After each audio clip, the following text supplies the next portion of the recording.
the story of creation.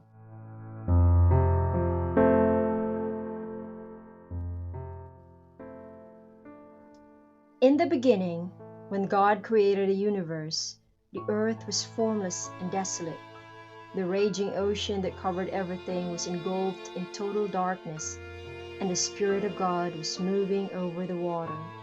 Then God commanded, "Let there be light," and light appeared. God was pleased with what he saw. Then he separated the light from the darkness, and he named the light day, and the darkness night. Evening passed and morning came. That was the first day. Then God commanded, "Let there be a dome to divide the water and to keep it in two separate places." And it was done. So God made a dome, and it separated the water under it from the water above it. He named the dome Sky. Evening passed and morning came. That was the second day. Then God commanded, "Let the water below the sky come together in one place, so that the land will appear." And it was done. He named the land Earth, and the water which had come together he named Sea. And God was pleased with what he saw. Then he commanded, "Let the earth produce all kinds of plants, those that bear grain and those that bear fruit." And it was done. So the earth produced all kinds of plants, and God was pleased with what he saw.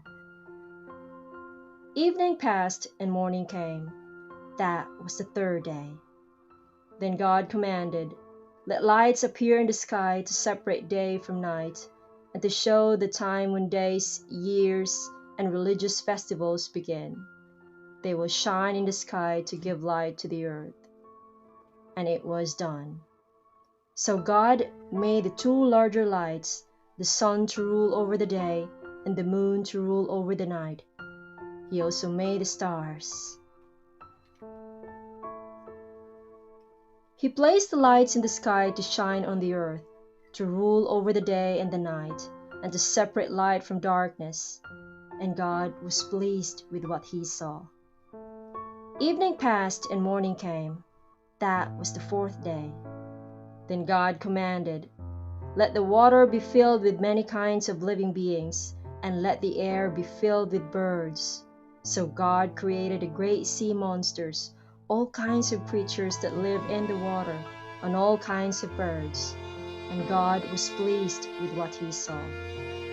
He blessed them all and told the creatures that live in the water to reproduce and to fill the sea. And he told the birds to increase in number. Evening passed and morning came. That was the fifth day.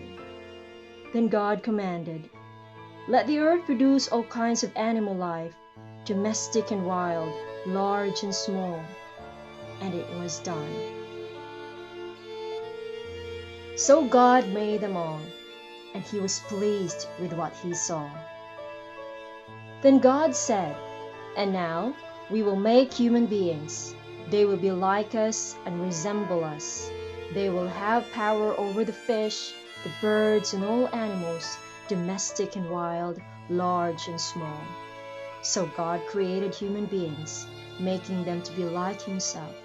He created them male and female, blessed them, and said, "Have many children so that your descendants will live all over the earth and bring it under their control. I am putting you in charge of the fish, the birds, and all the wild animals. I have provided all kinds of grain and all kinds of fruit for you to eat. But for all the wild animals and for all the birds, I have provided grass and leafy plants for food." And it was done. God looked at everything he had made, and he was very pleased. Evening passed and morning came. That was the sixth day. And so the whole universe was completed. But the seventh day, God finished what he had been doing and stopped working. He blessed the seventh day and set it apart as a special day, because by that day he had completed his creation and stopped working. And that is how the universe was created.